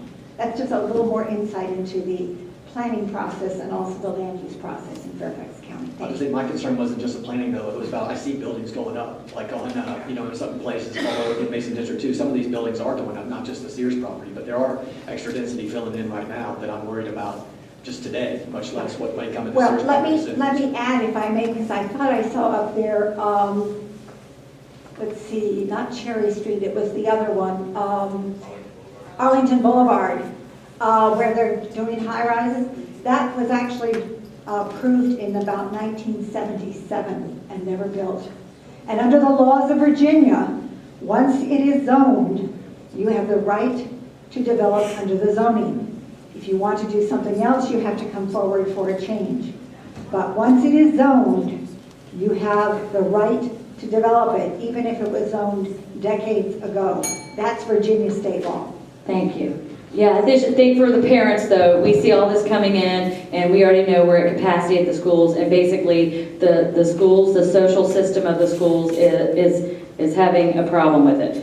Next, you've been waiting the longest, you win the award. I'm Ginger Hayes. I'm the president of the Stuart PTSA. Dr. Garza, you mentioned that the state of Virginia treats everyone as a cookie-cutter, one-size-fits-all approach. Historically, Fairfax County recently has been treating most of the schools in our district very much the same way. So I thank you for recognizing that, putting something in play at Stuart as a pilot program to test it, looking at us not as a cookie-cutter with the rest of the high schools in the community.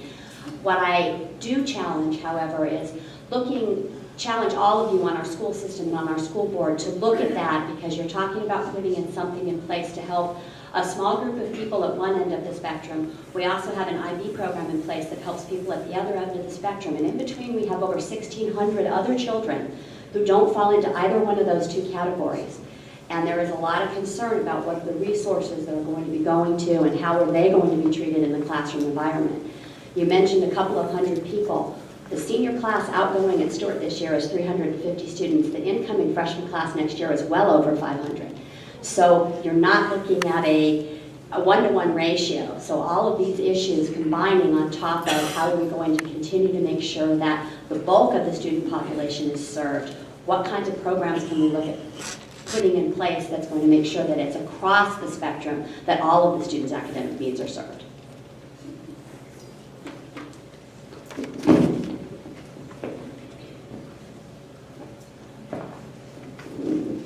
There's a lot of things I could talk about with regard to, I mean, you bring up a very good point, and that is we own and we're responsible for the needs of every child and meeting the needs of every child. I will contend that when we have unique populations of students that require intensive support, that we have to provide that intensive support so that the needs of all the other students throughout the system, throughout the school, their needs can be addressed in a meaningful way, because otherwise it pulls those resources away from serving all children. So I will contend if we do this well, and I'm convinced we will next year, I think it will help all children, although it's being designed for a unique population of students. I think it will help relieve some of the strain on all of our classes, on all of our programming there at Stewart and Lee High School, and I think will be a model for us to put in other high schools across our school system. But there are lots of things that we're doing around instruction, classroom instruction, literacy, writing across the curriculum that we believe is very important for all children. And so I know we don't have enough time to talk about those right now, but I've been very impressed. We've mobilized additional resources to Stewart High School, and I believe that they're using those very effectively.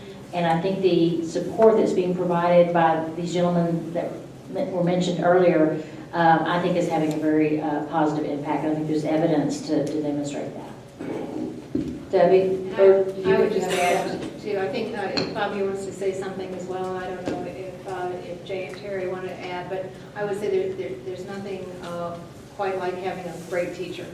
And you know, we have some great teachers in this room. And that's key to making sure that every child gets what he or she needs. We are in Mason District, we are blessed that we have lower class sizes here, and that helps us as well, because we do have needs-based staffing now at all different levels. So that's important as well, and that's important for us to maintain. Just another, there are lots of areas, directions I can take this, but I think one that I think you'll see will make an inordinate amount of difference, significant difference this year, is we've changed the staffing process. Down the road, we'd like to have a differentiated compensation model so that we can keep our best teachers in our schools where we need our best teachers. And in many cases, they're commuting long distances. But one thing we are doing is we're front-loading schools like Stewart High School and some of these schools that you're talking about, so that they have a jump start on the hiring process. In the past, if you asked our principals, they were not in a position to hire teachers until sometimes June or July. They'll be in a position this year, in some cases, to start hiring in April, and all schools will be in a position to start hiring May 1. So we can get a jump start on some of these surrounding school systems so that we can hire some of the best teachers and keep them very early on. That's just one example of some ways that we're hearing from principals will help them a lot get the staff that they need to really make a difference for our students. Thank you for mentioning that, because that has been an issue in the past. We're losing our best teachers to those surrounding school districts. Right, just very briefly also, just to mention that, for example, at Stewart High School, we were able to develop a completely different model to teach mathematics. I'm very proud of the model that we developed this year, especially to motivate and engage the students in algebra, algebra 1, algebra 2, geometry. We're also, I want the community to know this, that part of what makes this community so wonderful is the diversity. The first thing with Dr. Garza, when she mentioned to me, Fabio, I want you to move to Region 2, I want you to help us in Region 2, I immediately realized what a great opportunity, and it's really very humbling for me as I am an immigrant. What a great opportunity to really be in a community where all of us working together will figure out a way to really meet the needs of all of our students. Just a brief example. I have seen all the way in our schools here in Region 2, grades K through 12, examples of fantastic teachers who really have the tools. They really understand how to change instruction to meet the needs of our very beginning kids, the kids who are in the middle, and our very advanced students. And just because they actually suggested, they gave us this idea very briefly, is that, hey Fabio, we need more tools in terms of really how to teach literacy to meet the needs of our diverse student population. As a result of that, we're going to bring close to 1,700 teachers this summer to really work with them in terms of how do you reach kids at different levels in reading and writing. So we're very excited. This is something that is being done in many other school divisions in the United States. So we're excited that we're going to have this opportunity to do it here in Fairfax. Thank you. Debbie, we're going to read some. Now I just want to make note of the time. It's almost 9 o'clock, so we're going to get everybody standing if you will be patient with us, and then we have some written questions. Ginger, did you have one more thing? Yeah, this is for Penny Gross. In our community, Mason District, you mentioned that we have become popular again. And I think that's a great statement because I am challenging you and the rest of our elected officials here to realize that education is the tail that wags the dog. If we don't have a high education system, if we don't have a quality education system, we don't have the property values, we don't have the tax base, none of this is happening. There's no reason to do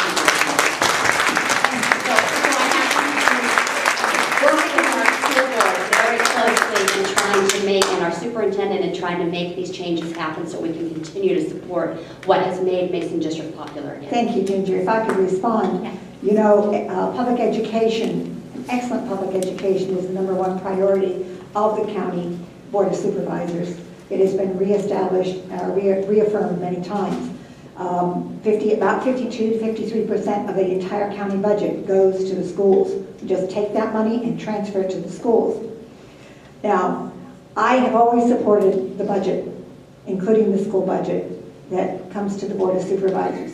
Don't let anybody tell you that they support schools if they don't vote for the county budget. If you don't vote for the budget, you don't support schools.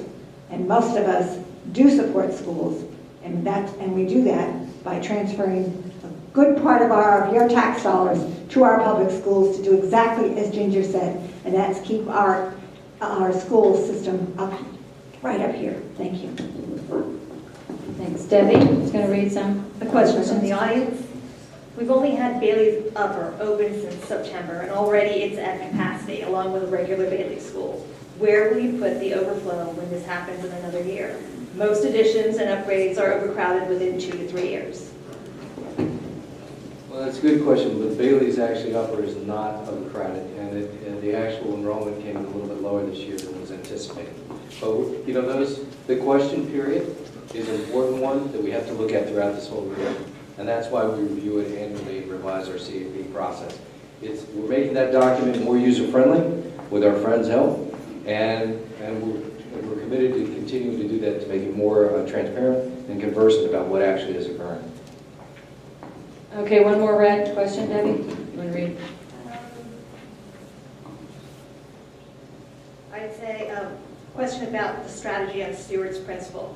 How long do we pay for additional high-price mentors for the principal rather than putting that money towards the children or paying for schools to alleviate the overcrowding situation and bringing someone in who is experienced with this type of community? The principal at Stewart High School has my full support, as I know the people at this table. As many other circumstances throughout the division where our schools are so unique. We have 196 different schools, and none of them are exactly the same. And there will be occasions where we need to mobilize additional support to schools for a multitude of different reasons. That is our responsibility. We will continue to do that. I'm seeing evidence of wonderful progress, and I think there's really good things ahead for Stewart High School. Thank you. Okay, and we're going to take 2 more from Debbie, but we did have a question that we asked you all before, and one was for, I guess it's the Board of Supervisors and the school board, are you going to ask for federal funding to help with the school costs? Is that something that you're doing? Related to, Federal funding for the large amount of folks that we're getting here? Oh, yes, actually, we just dealt with that the other day, as a matter of fact, and our chair is here. I believe what we decided was that we would have a letter from the chair, and so that will be going out, Dr. Garza, do you know what date? Well, I got it in this week. We're finalizing it. what is it say? Yeah, can you give us some background on that? Thanks. Well, we could, the one thing that I'm also doing is I'm reaching out directly to our legislators here in Virginia. I'm setting up meetings with our new Congressman Byer. We're also we're trying to set up a meeting also with Dr. Monique Chisholm, who's at the Board of Education. We're talking about what you're all telling us and what we're seeing. I represent the Lee District. I'm the chair, but I represent the Lee District. And so the Lee High School is very similar in population to what you're seeing in Stewart. And so I understand your challenges very, very much. I'm also a parent in that area, so I have children in the schools over there. The letter is not quite finished, but the direction from the board was basically to say, we want to meet every child at their level. As you mentioned, the numbers are great this year. And we want to ensure that we can, these children came to our country because they want to be successful. And if we know that education is the key to their greater success, we have to be able to meet them at their level. And the challenges that they bring with them, some of them are, I just had a meeting today with the principal at Lee High School, and some of the ones we're seeing, the numbers have tripled since last year in that area, the numbers that she's seen. And in some ways, they're pre-level 1, which means they have little numeracy, little literacy in their own language, very little English skills. So we're talking challenges that we haven't seen before, and we're well aware of what we need to bring to them, and we really, truly want their success. And that's it. So we're focusing on that. Thank you. Debbie, do you want to ask any more for the audience, or do you want to let? Oh, I'm sorry, Dr. Garza. I can tell you very quickly, the letter does include, if you want more information on this, I was going to give a plea at the end to make sure you go look at all of our budget information, because that time is now. That process is starting in earnest, and we'll need your support moving forward. But we've experienced this year a 22% increase in the number of level 1 students, and those are students just learning English.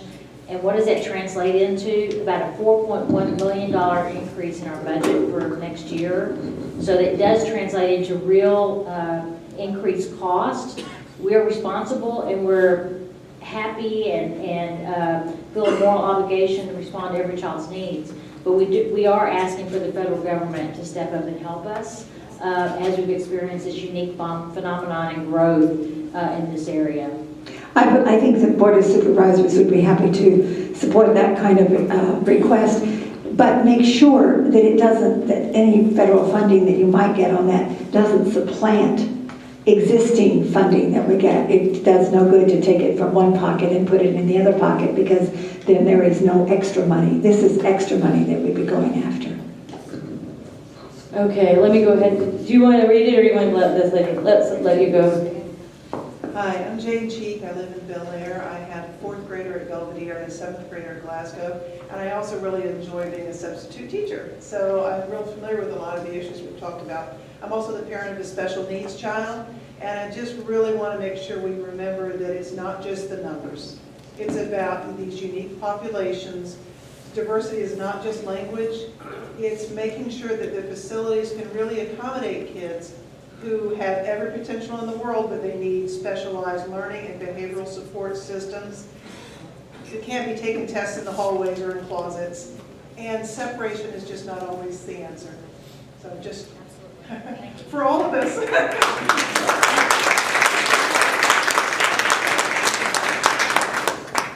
Hi, my name is Joan Daly, and I'm a former parent of 3 Fairfax County students. They've all graduated.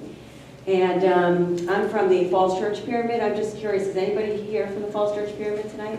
One person? Two?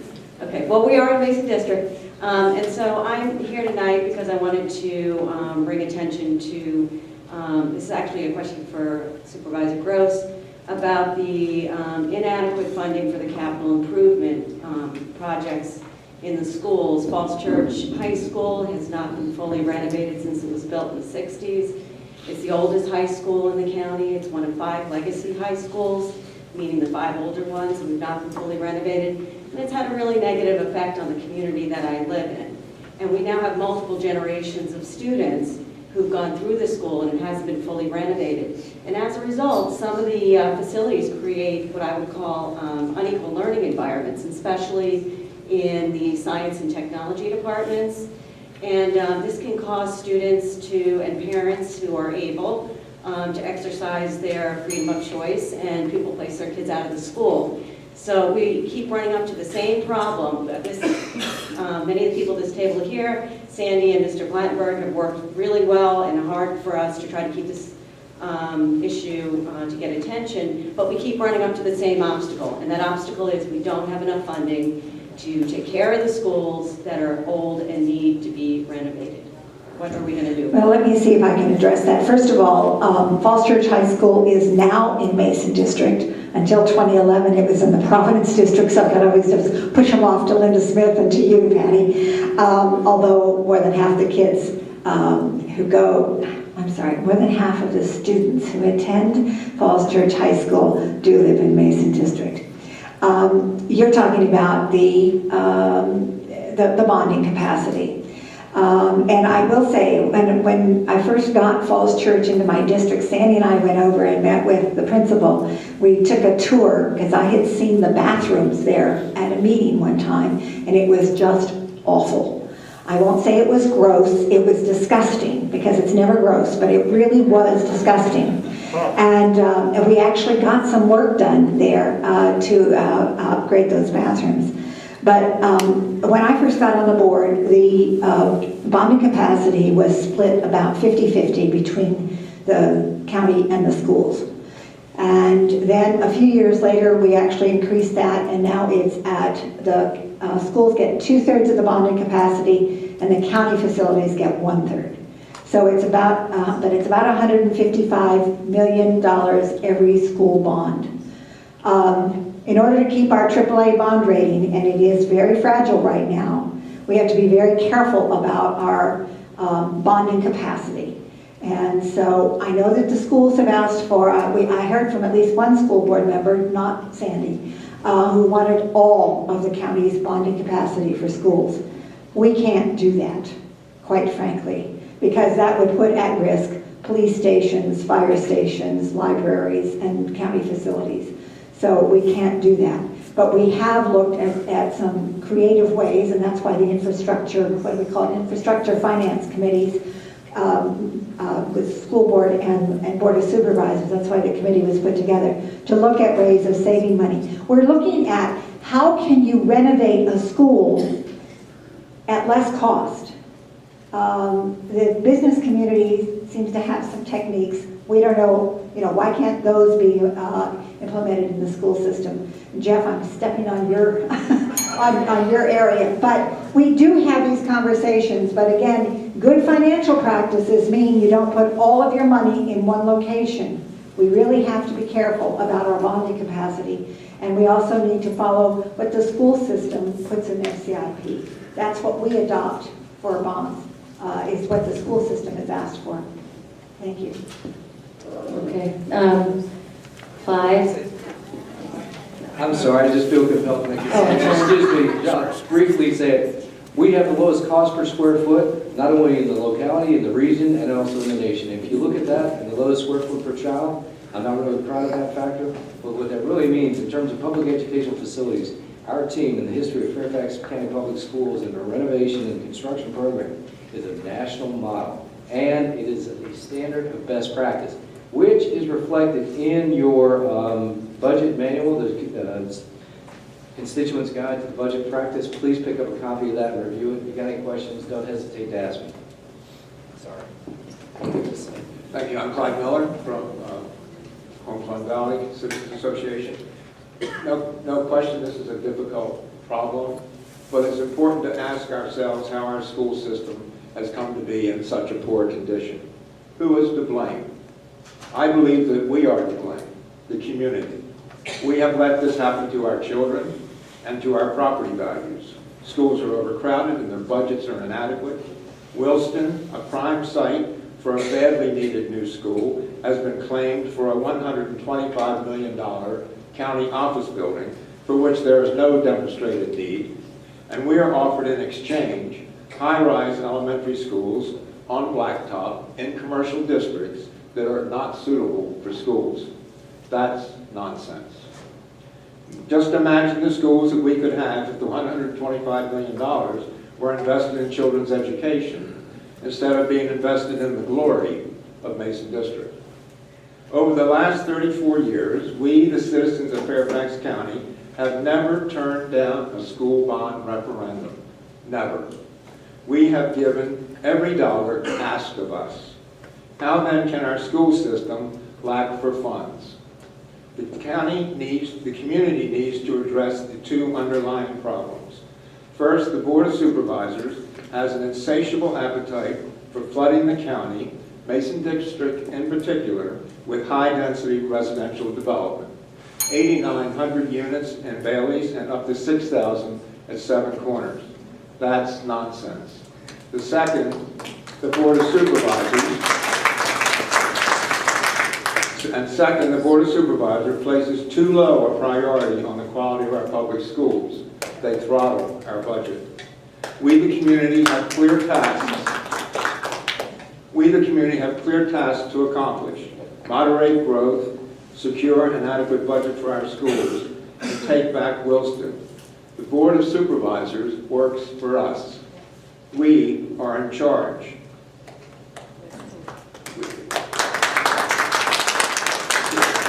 So our task is, we are in charge, and the tasks that we need to accomplish are clear. We need to get to work. We need to make our voices heard. Thank you. Thank you. Okay, thank you. And then, That's not a tough act to follow. My name is Jackie Tuning. I'm the mother of a third grader at Bailey's Upper Elementary. I'm a middle school student in private school, and I'm a junior at Stewart High School. So I have a variety of needs as a student. I would like to try and end this on a high note, however. I've heard time and time again criticism for Bailey's Upper Elementary School.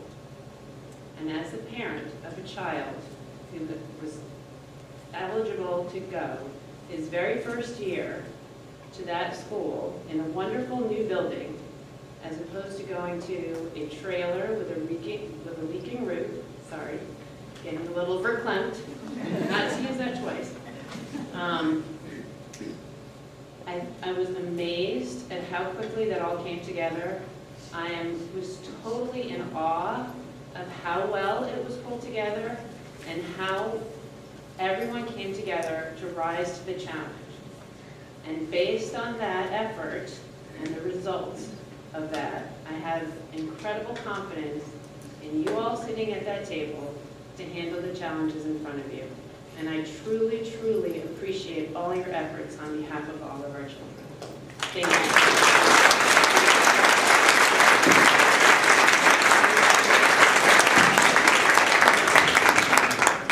I'm Jessica Swanson. I live in the Ravenwood Park neighborhood, which is where Stewart is, and I'm a long-term educator in DC, work for DC Public Schools.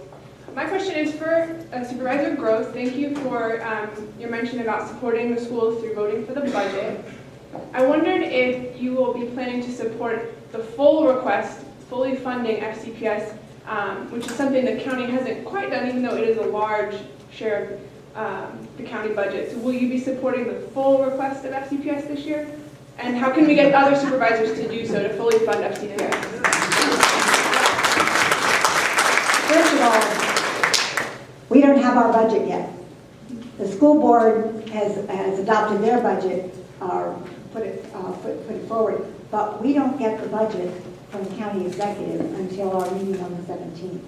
So I know you're going to say, oh, she's trying to duck it. But quite frankly, I don't know what's going to be the recommendation of the county executive for the budget. We'll find out, we'll all find out on the 17th. And then we will have our negotiations with each member of the board, with the school board, and with all the other folks who are coming to us wanting something from the county budget. So if you could just bear with us, we don't know yet. And quite frankly, that's absolutely the truth. The county executive does not share his budget until he presents it to us on Channel 16 the morning of our board meeting. He does not give us any information. So we get to be surprised just like everybody else. Thank you. Carol? Oh, okay. Well, I was Ginger gonna went say- already. It's your turn. I was going to thank Jessica for that question and say I do hope that those of you in the room will support our school budget. We have done a great, Dr. Garza and her team have done a great job of putting it together with a great deal of work, and I do hope that everyone here will support fully funding that budget. 2 more questions, and we're going to finish for the night. Yes. Carol. Carol Turner at Ravenwood Park. And it seems crazy to me because Williston is sitting on county land. The schools are county. What's the difference? Besides that, we're also begging for money from the board. So if we just give the land back to the school, which we're all county, it's crazy. As I told you before, land use is hard and it gets messy. But let me tell you, Carol. Yes. There is no option for a school in the comprehensive plan for the Wilson site. Well, make The it. comprehensive plan would have to be. Wait a second. This is what we've been working on for the last 2.5 years. Well, then it sucks. With the 7 quarters. The committee did not say what should go there. That was not part of their. We're not done, Carol. I know, but don't say it's not in there. No, I'm saying that the current comprehensive plan does not allow an option for a school on the Wilson site. Then change it. Yeah. That's what we're working on right now. Thank you. Thank you. Next question. Is that? Oh, sorry, Dr. Garza. May I just say I thank you, Ms. Evans, for making the appeal on the budget. I could speak all evening just on the budget, but I just ask you, I know I can't talk about it tonight for enough time, but I implore you, please read these materials and the talking points on the budget. If you care about our schools today, tomorrow, into the future, we need your voice in this process. And so please stand with us as we make some really difficult decisions moving ahead, but we've got to keep our schools strong. And then finally, if people had questions tonight that they did not get to ask, we stand ready to answer those, whatever they are. If you'll just get them to us, we'll provide a written response, because I know time has gotten away from us. But if someone has questions they didn't get answered, we're happy to. Thanks, because I know we did have some written questions that we did not get to. A question was asked just before Ms. Groves got here this evening that was shelved until she got here so that she could have the opportunity to respond by Ms. King.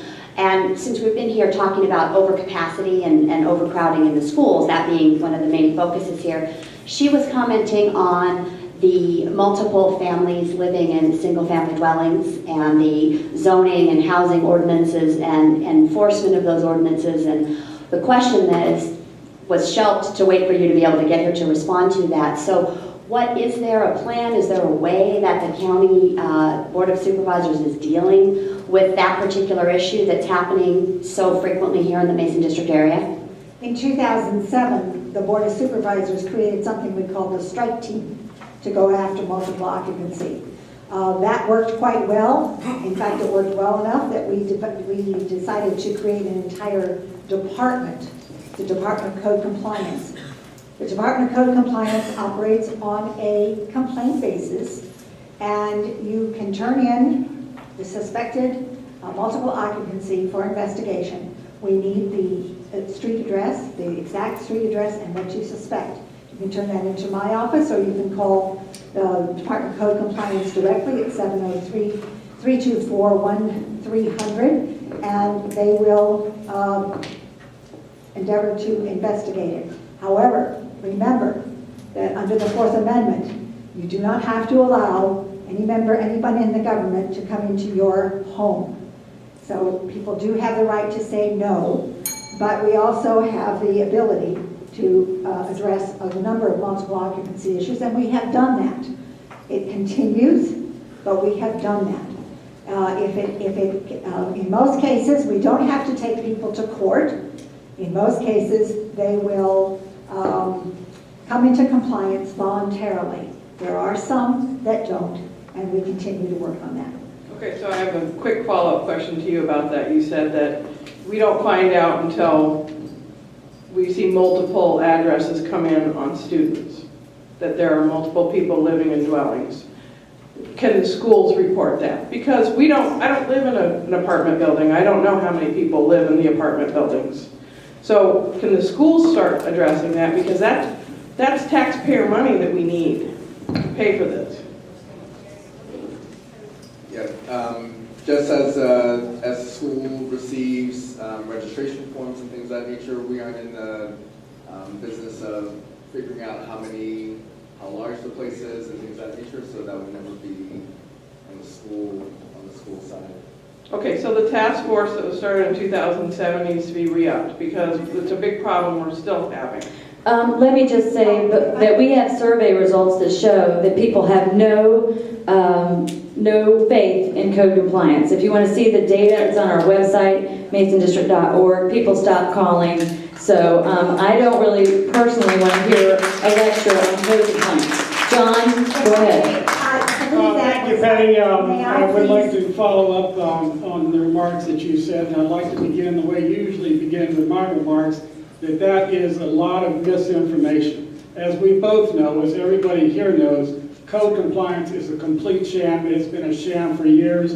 That strike force was a sham. It doesn't do what it's supposed to. $6 billion has left the county since you've gotten here, largely because of code enforcement. That has a lot to do with the fact that our police force is understaffed by like 200. The neighborhoods are falling down, the schools are falling down, and that's happened on your watch.